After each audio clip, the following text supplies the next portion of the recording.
It was supposed to be just another quiet Sunday morning in southeast London, a city that never fully sleeps.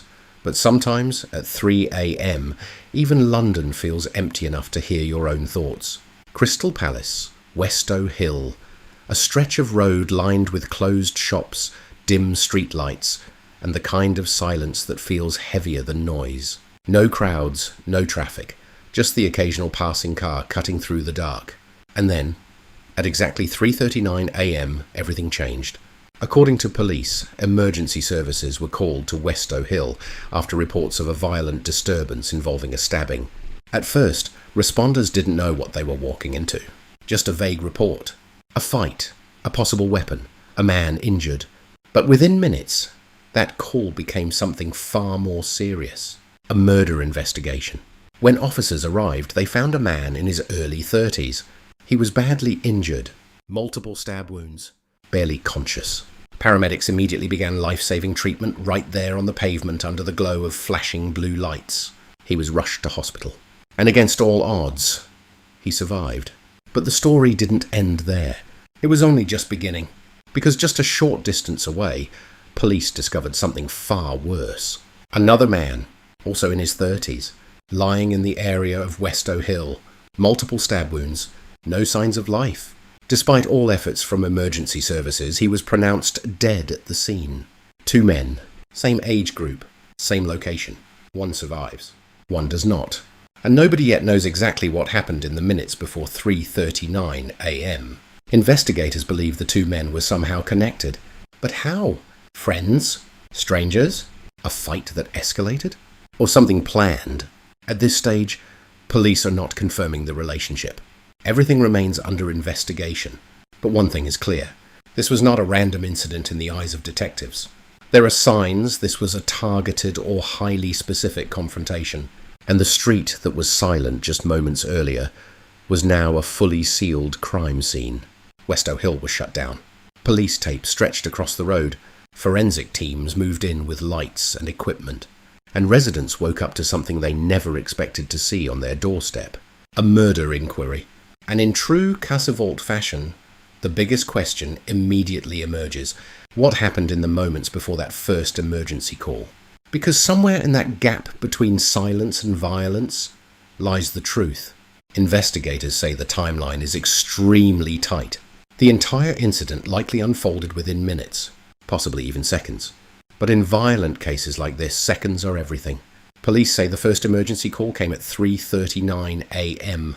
But witnesses reported hearing shouting earlier, raised voices, a confrontation in the dark. Nothing confirmed.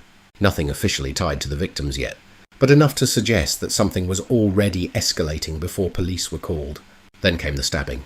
According to investigators, both men sustained multiple knife injuries, which immediately raised one critical question. Was this mutual violence, or one-sided? At this stage, police have not confirmed whether one man attacked the other first. Everything is still allegedly under review. What makes this case even more complex is what happened next. One man, despite being seriously injured, was still alive when officers arrived. He was treated at the scene. He survived. And then he was arrested. Yes, the man who lived was later arrested on suspicion of murder. Police say this is standard procedure in cases where there is ambiguity about what happened. But it changes everything. Because now the survivor is no longer just a witness. He is also a suspect. Investigators believe the 2 men were involved in some form of confrontation that escalated fatally, but what triggered it remains unknown. Was it an argument? A personal dispute? A sudden act of violence? Or something premeditated? At this stage, police are not ruling anything out. Residents in Crystal Palace described waking up to flashing lights, blocked roads, and heavy police presence. Some said they saw forensic officers searching nearby areas for evidence. Others reported confusion as news spread that a man had died just minutes from their homes. The emotional impact was immediate. A normally quiet residential area suddenly turned into the centre of a homicide investigation. And yet, despite the scale of the response, detectives were still working with very limited confirmed facts. No confirmed weapon details released. No confirmed motive. No official identities. Just 2 men. A fatal stabbing. and a rapidly evolving investigation. Police appealed for witnesses. They asked anyone with CCTV, doorbell footage, or dashcam recordings from the area around Westow Hill between 3 and 4 a.m. to come forward. Because somewhere in that footage, investigators believe the truth may be hidden. And as detectives pieced together the early timeline, one thing became increasingly clear. This was not a random attack on a stranger walking home. This was something closer, something immediate, something that escalated fast. But the final piece of the puzzle, the motive, was still missing. And without it, the case remained dangerously open-ended. In most cases, the discovery of a suspect helps bring clarity. But in this case, it only deepened the mystery. The surviving man was arrested in hospital on suspicion of murder. Police say his injuries are not life-threatening. They also confirmed he is expected to recover. But his role in the incident remains central to the investigation. Investigators are now working to determine whether he acted in self-defense, the confrontation escalated mutually, or he was the primary aggressor. At this stage, police emphasize that nothing has been proven in court. Everything remains alleged. Detective Chief Inspector Sarah Lee stated that officers are working quickly to establish the full circumstances.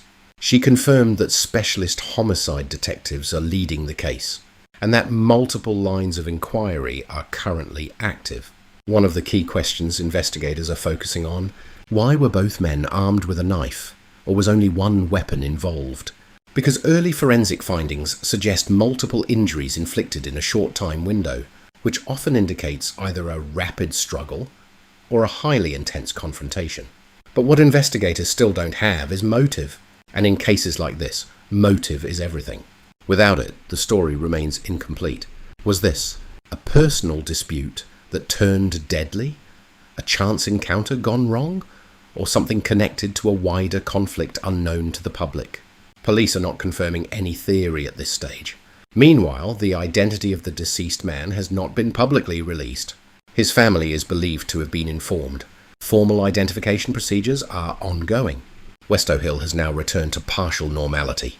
But for those who live there, the atmosphere has changed. A sense of unease remains. Because what happened at 3:39 a.m. was fast, silent, and fatal. And perhaps most unsettling of all, it all happened in a place where people believed they were safe. As the investigation continues, detectives are relying heavily on public information. CCTV, phone footage, witness statements, anything that can reconstruct those final minutes. Because somewhere between the silence of early morning and the arrival of emergency services, two men met, and only one walked away alive. But survival in this case does not mean innocence, and death does not automatically reveal truth. So the case remains open. The questions remain unanswered, and investigators continue to piece together what led to the fatal stabbing in Crystal Palace. For now, all that remains is a timeline built on fragments. 3:39 a.m., a call for help. Two men, one dead, one arrested, and a story that still doesn't fully make sense.